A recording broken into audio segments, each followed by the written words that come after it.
एक कथा भक्तमाल जी में आती है। एक भक्त थे, उनका नाम था धन्ना जाट। क्या नाम था?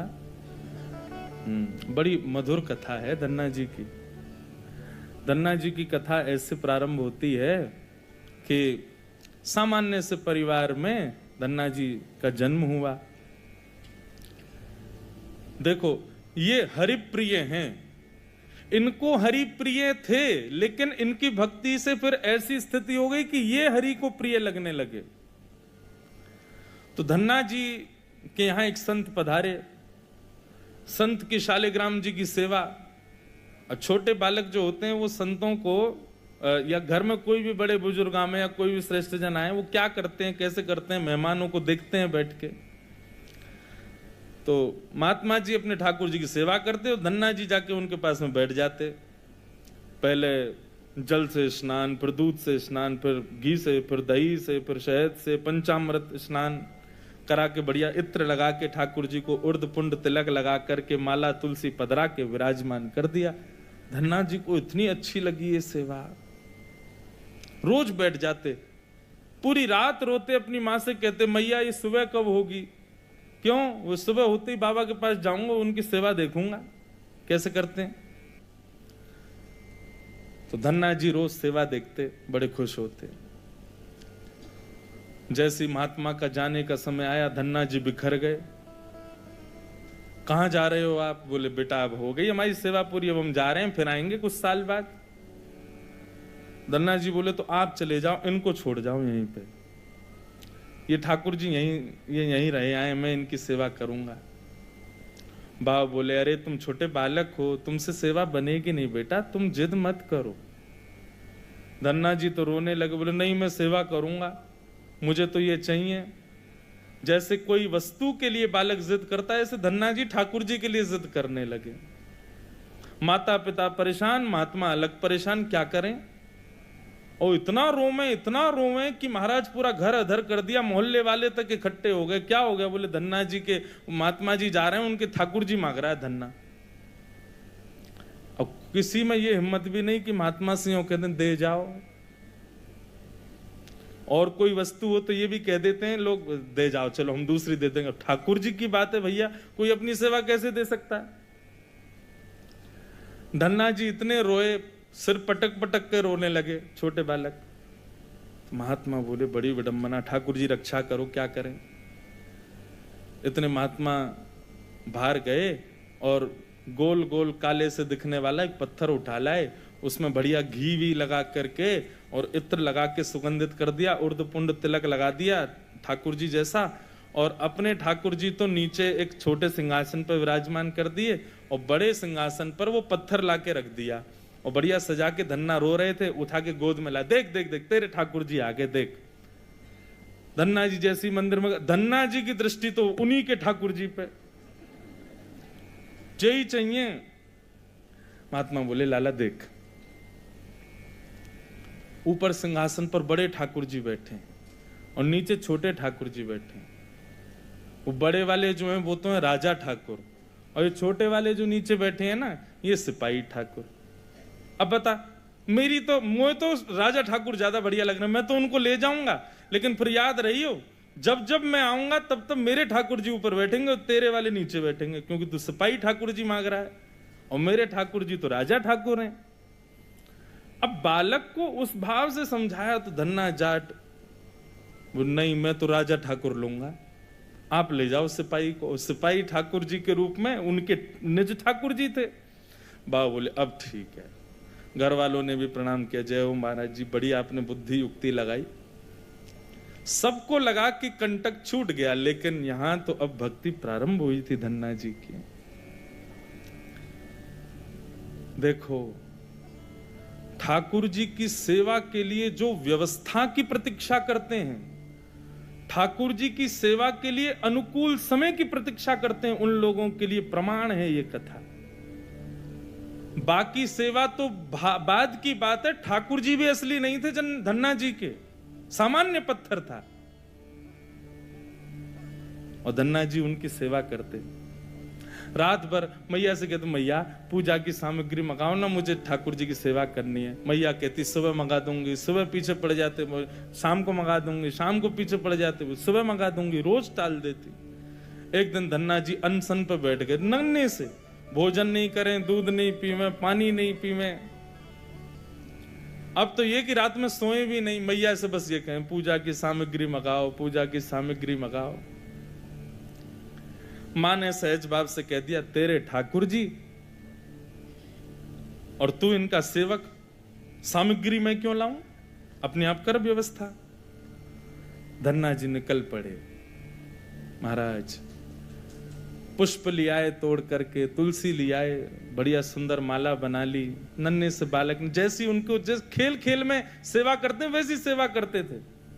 ठाकुर जी को तिलक लगाना है, कहां से तिलक लावे, तो बाहर गए, एक ईंट फूटी पड़ी थी लाल लाल, उसी ईंट को लाए, पानी में घोल घोल के घिस घिस के उसी से तिलक बना दिया। ईंट को घिस करके उसका तिलक श्री ठाकुर जी को लगाया। ऐसी सेवा करने लगे, अपने संगी रखें, अपने संगी सुलामें, संगी मतलब खेल खेल की सेवा थी केवल।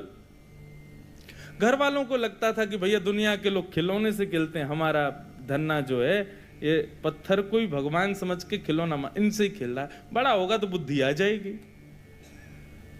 परंतु किसी को क्या पता था कि भैया ऐसा भक्ति का बीज पिरो दिया है धन्ना जी के हृदय में।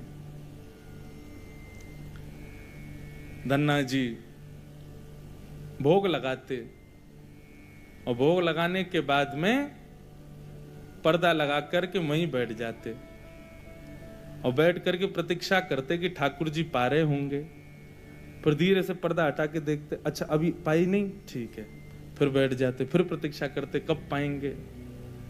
खूब देर हो गई, नहीं पाई तो ठाकुर जी से बोले आप रोज भोजन अधूरा छोड़ देते हो। मैं भोजन अधूरा छोड़ देता हूं, मेरी मैया मुझे बहुत मारती है, लेकिन महात्मा जी मुझे ये बता के नहीं गए कि वो मैं आपके संग कर सकता हूं कि नहीं।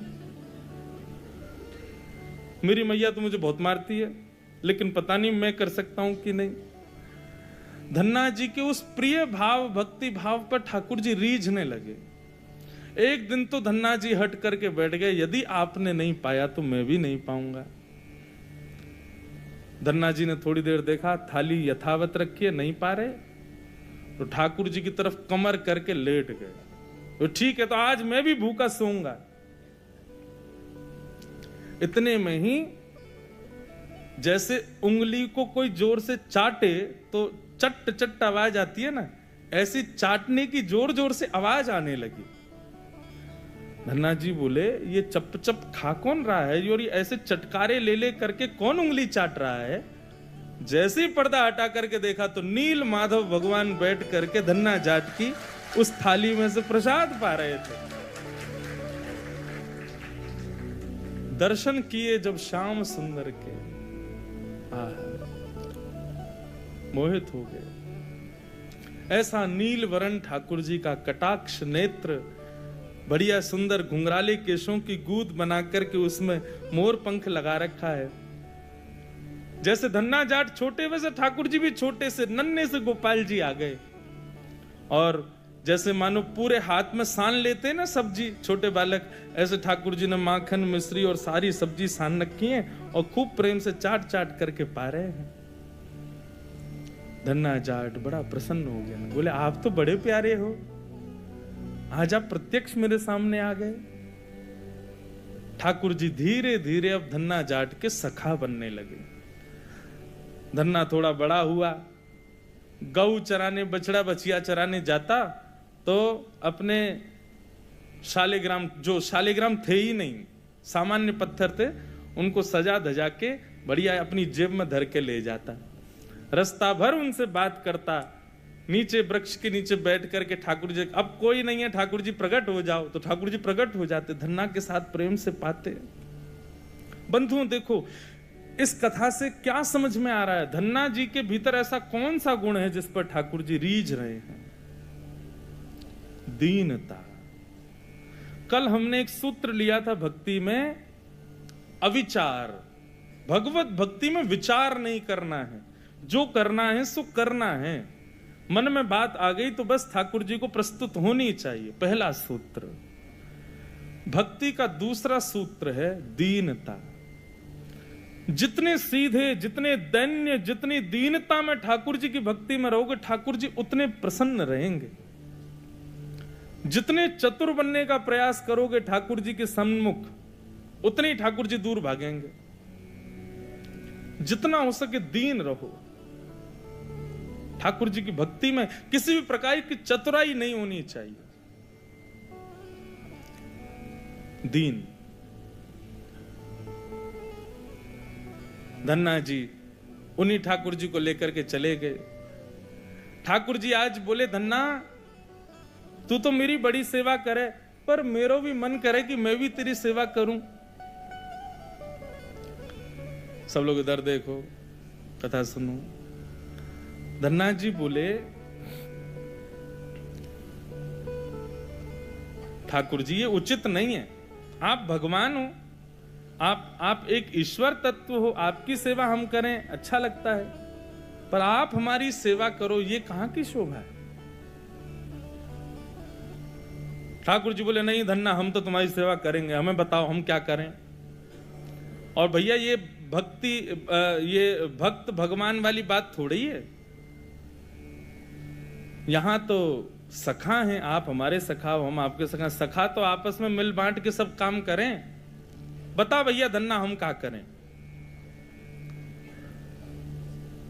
धन्ना जाट बोले, तो फिर एक काम करो, आप हमारी गैया चराओ। ठाकुर जी बोले, ये तो हमारे जन्म जन्म को काम है, ये तो हम बड़ी निपुणता से करेंगे। और बंधुओं यही होता, धन्ना जाट अपने घर से गैया लेके जाता और वन में जाकर के ठाकुर जी को जैसे ही बाहर पधराता, इतने में वृक्ष के पीछे से ठाकुर जी आ जाते और ठाकुर जी कहते, धन्ना अब तू जाके आराम कर, हम गैया चरा देंगे। और सारी गैया ठाकुर जी चराते। शाम का समय जब होता तब धन्ना जी जाते और जाके ठाकुर जी को दोबारा अपनी जेब में रख के गैया लेके आ जाते। एक दिन वो महात्मा आ गए जो धन्ना जी को वो पत्थर दे के गए थे। जैसे ही घर पे आए तो धन्ना जी लेटे थे। महात्मा आके बोले, और बताओ भाई धन्ना सब ठीक? अरे गुरुजी आए, गुरुजी जय हो, गुरुजी प्रणाम आपके चरणों में। और बताओ वो कहाँ हैं तुम्हारे राजा भगवान? बोले, भगवान तो गैया चरावे गए हैं अभी। ये समय तो गैया चराने का है ना, गैया चरावे जामे वो रोज। महात्मा बोले, देखो कुछ भी बोलता है, ये अभी बालक ही है, छोटा ही है अभी। माता पिता ही बोले, कहाँ बताएं, ऐसी या की सोच है, गैया ने छोड़ आवे, पता ना कहाँ शाम को ले आवे उन्हें। अरे गुरुजी ये लोग मानते नहीं है मेरी बात। भाई सब लोग विराजमान हो जाओ बस, हाँ बैठ जाओ। क्या बता रहा था मैं? हैं? हाँ गैया चरावे जावे। गुरुजी बोले, तो फिर वो शिला कहाँ है जो हमने तुमको दी थी? बोले, उन्हीं की तो कह रहा हूं गुरुजी, वो गैया चराने गए। गुरुजी बोले, ये तो कुछ भी कह रहा है। नहीं नहीं गुरुजी आप विराजो, मैं आपको एक एक बात बताऊं। और उसने सारी बातें बताई, ठाकुर जी कैसे चिटकारे लेके भोजन करते हैं, क्या क्या उससे बातें करते हैं, कैसे उसके संग खेलते हैं, कैसे उसकी पिद्दी पे चढ़ जाते हैं, वो ठाकुर जी की पिद्दी पे चढ़ जाता है। ऐसा मधुर भाव वो प्रस्तुत करे और गुरुजी बैठ के सुनते जाएं। बोले कि इतनी बड़ी बड़ी बातें झूठ में तो नहीं बोल सकता। बोले, गुरुजी मुझे पता है, माता पिता की तरह आप भी मुझ पे भरोसा नहीं कर रहे हो, आपको नहीं विश्वास, चलो मैं दिखाऊं आपको। अभी मेरे ठाकुर जी गैया चरा रहे हैं। गुरुजी को लेकर के वन में गया तो वन में गैयाएं चर रही थी। बोले, कहाँ है तेरे ठाकुर जी? अरे देखो वो दोहरी गैया के पीछे पीछे हाँक रहे हैं, वाकू पीछे पीछे चल रहे हैं वाक्य, देखो ठाकुर जी दिख तो रहे। गुरुजी बोले, हमको नहीं दिख रहे। धन्ना जी दौड़ के ठाकुर जी के पास गए। बोले, मेरे गुरुजी आए हैं, उनको दिख जाओ। भगवान बोले, उनको नहीं दिखेंगे हम बस तुमको ही देखेंगे, तुम्हारे सखा हैं, तुमको दिखेंगे, सबको थोड़ी दिखेंगे। अरे भैया ऐसा मत करो। क्यों? बोले, आपको और मोको एक दूसरे से मिलवावे वाले तो गुरुजी हैं। गुरुजी यदि मुझको नहीं देके जाते आपको, तो आप मुझे कैसे मिलते? मेरे गुरुदेव हैं, इन्होंने ही तो मुझको दिया था आपको। ठाकुर जी रीझ गए, पुनः पुनः धन्ना को हृदय से लगाए। इसकी भक्ति, ऐसा भाव। इतने में ही नील माधव नीलमणि ठाकुर जी प्रकट हो गए। और जैसे ही प्रकट हुए, दूर खड़े गुरुदेव के एक एक रोम बिलखने लगा, रोने लगे और धन्ना के चरणों में प्रणाम किया। बोले हम सच्चे शालिग्राम से प्रकट नहीं कर पाए, तूने सामान्य पत्थर से प्रकट कर दिया ठाकुर जी को। हम अष्टयाम सेवा से प्रकट नहीं कर पाए और तूने सामान्य पत्थर घिस घिस के तिलक लगा के प्रकट कर दिया ठाकुर जी को। हम 56 भोग पधरा करके ठाकुर जी को प्रकट नहीं कर पाए, तू बेसर की रोटी खवा के ठाकुर जी को चटकारे दिलवाता है। हम यहां ठाकुर जी से प्रार्थना करते हैं, कभी त्रिभंग लली से सीधे लली भी बन जाओ, ने पूरे दिन यूं ही खड़े रहो, दर्द है जाता होगा, हाथ में ने हाथ सीधे कर लो। तू ठाकुर जी से गैया चरवा रहा है अपनी। धन्य है धन्ना तेरी भक्ति को। बंधुओं, ठाकुर जी को ऐसे प्रिय भाव अच्छे लगते हैं। आप नियम कितने करते हो, आप साधना कितनी करते हो, आप जप कितने करते हो, आप व्रत कितने करते हो, ये विशेष बात नहीं है, पर 10 मिनट भी ठाकुर जी के सन्मुख बैठते हो, किस भाव से बैठते हो, वो भाव प्रिय है। ठाकुर जी भाव का सेवन करते हैं। इतनी कथाएं सुनने के बाद भी, वृंदावन जाने के बाद भी, ऐसे संकीर्तन करने के बाद भी, तिलक लगाने के बाद भी यदि भाव प्रकट नहीं हुए तो कैसी भक्ति हमारी। समय व्यर्थ मत करो फिर भक्ति के पथ पर आके। अनुभूति हो, ठाकुर जी के ऐसे भाव प्रकट हो, तब हमारी भक्ति श्रेष्ठ है, तब हमारा तिलक लगाना श्रेष्ठ, हमारा एकादशी व्रत रखना श्रेष्ठ, हमारा गुरु मंत्र का जाप करना श्रेष्ठ। केवल नियम तक सीमित मत रहिए कि बस हमको नियम पूर्ण करना है, अपना हो गया काम, बस माला जपी छोड़े चल दिए काम को। नहीं, एक बात कहें, भक्ति में थोड़े हठीले बनो, ठाकुर जी से थोड़े थोड़े हट करो। नाथ, इतनी आयु होती जा रही है, हम बड़े होते जा रहे हैं, कब मिलोगे आप? बस 24 घंटे यूं ही बैठे रहोगे? हमको इससे सुख नहीं है। हमारे लिए तो आपको कुछ लीला तो करनी पड़ेगी, कभी कभी करो हट। सब भक्तों ने हट किया। आजकल लोग भक्त हट ही कहां करते हैं ठाकुर जी से। हाँ, हट करते हैं, किस बात का हट कर रहे हैं? काय को व्रत कर रहे हैं, हाथ में कपूर लेके बैठे हैं, हमारे पति के काम नहीं चल रहे, उसका हट कर रहे हैं, बच्चे हमारी सुनते नहीं, उसका हट कर रहे हैं, घर में विपत्तियां आ गई, इसका हट कर रहे हैं। कभी श्याम सुंदर हमसे रीझ हैं, इस बात का हट नहीं करते। बहुत प्रिय भाव है। श्याम सुंदर सदा हमको प्यारे रहे, हम उन्हीं के रहे, वो हमारे रहे। श्याम सुंदर सदा हमको प्यारे रहे, हम उन्हीं के रहे, वो हमारे रहे। श्याम सुंदर सदा हमको प्यारे रहे, हम उन्हीं के रहे, वो हमारे रहे। श्याम सुंदर सदा हमको प्यारे रहे, हम उन्हीं के रहे, वो हमारे। मोह माया की नदियाँ बही जा रही, मोह माया की नदियाँ बही जा रही, मन की ममता को खींचे चली जा रही, मन की ममता को खींचे चली जा रही, मन की ममता को खींचे चली जा रही, मन की ममता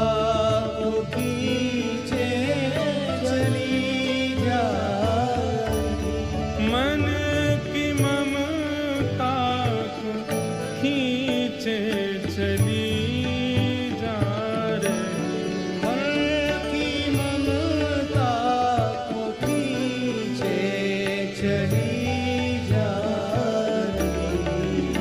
हम भंवर में रहें या किनारे रहें, हम उन्हीं के रहें, वो हमारे रहें। श्याम सुंदर सदा हमको प्यारे रहे, हम उन्हीं के रहे, वो हमारे रहे। हम उन्हीं के रहें, वो हमारे रहें। हम उन्हीं के रहे, वो श्री राधा रमण लाल की।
एक नियम बना लीजिए अपना।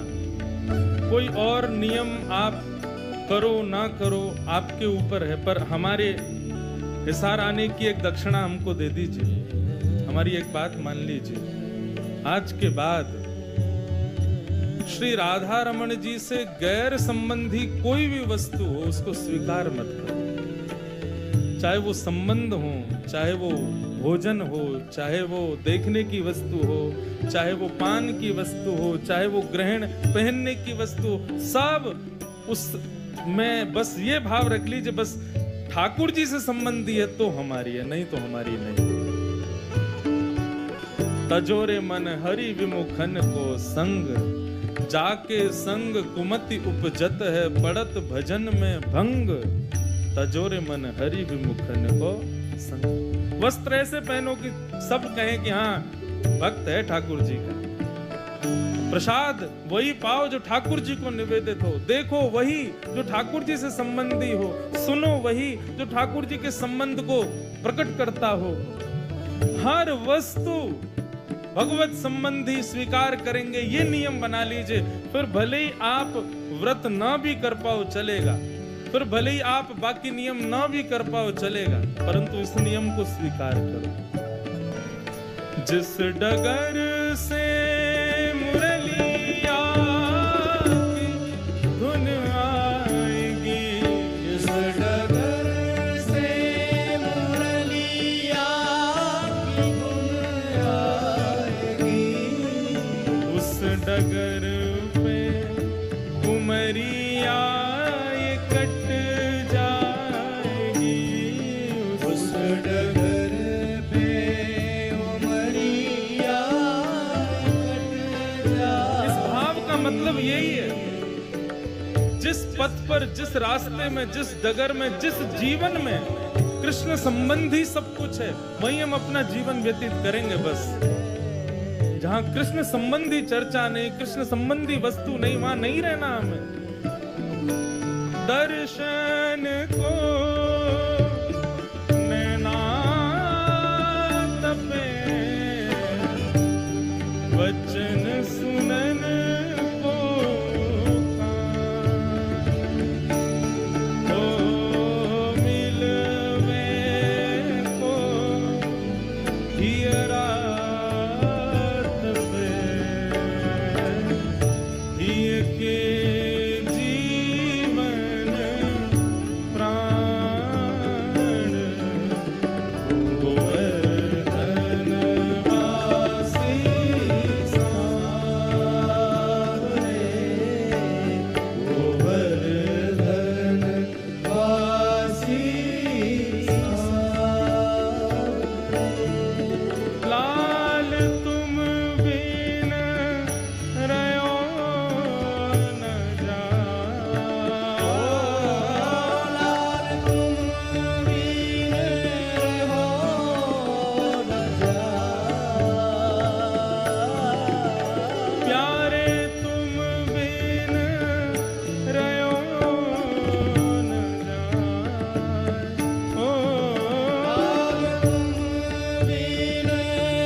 जिस डगर से मुरलिया की धुन आएगी, जिस डगर से मुरलिया की धुन आएगी, उस डगर पे उमरिया कट जाएगी, उस डगर पे उमरिया कट जाएगी, उस डगर पे उमरिया कट जाएगी, उस डगर पे उमरिया कट जाएगी।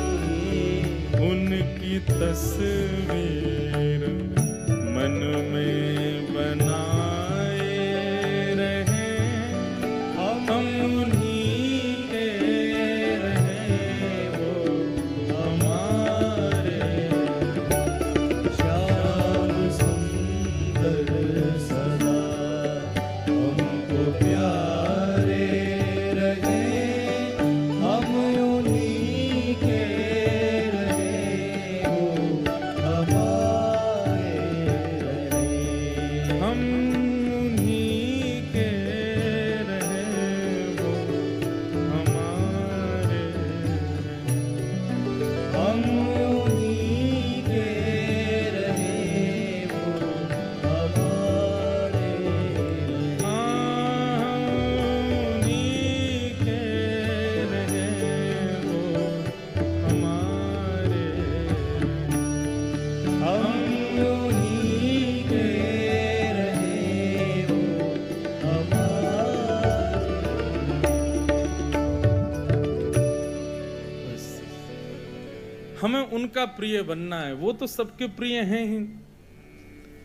वो तो राक्षस भी जब उनको देखते हैं तो उनको भी प्रिय लगने लगते हैं, पर हम उनके प्रिय बने। सूरदास को प्रिय ठाकुर जी लगते थे ऐसा नहीं कहते, संत जन कहते हैं सूरदास ठाकुर जी को प्रिय लगते थे। मीराबाई ठाकुर जी को प्रिय लगती थी, गोपियां ठाकुर जी को प्रिय लगती थी, गोपाल भट्ट गोस्वामी ठाकुर जी को प्रिय लगते थे, हितरवंश महाप्रभु ठाकुर जी के प्रिय थे। पर हमारे लिए क्या कहेंगे लोग? इनको ठाकुर जी अच्छे लगते हैं। हमारे लिए कोई क्यों नहीं कहता कि ये ठाकुर जी को प्रिय है? हमारे भजन की उपलब्धि इसी में कि हम ठाकुर जी के प्रिय बने। धन्ना के भक्ति भाव को संत ने प्रणाम किया, बोले कि हम तो भैया सच्चे शालिग्राम में से ना प्रकट कर पाए, तेने पत्थर में से प्रकट कर दिए।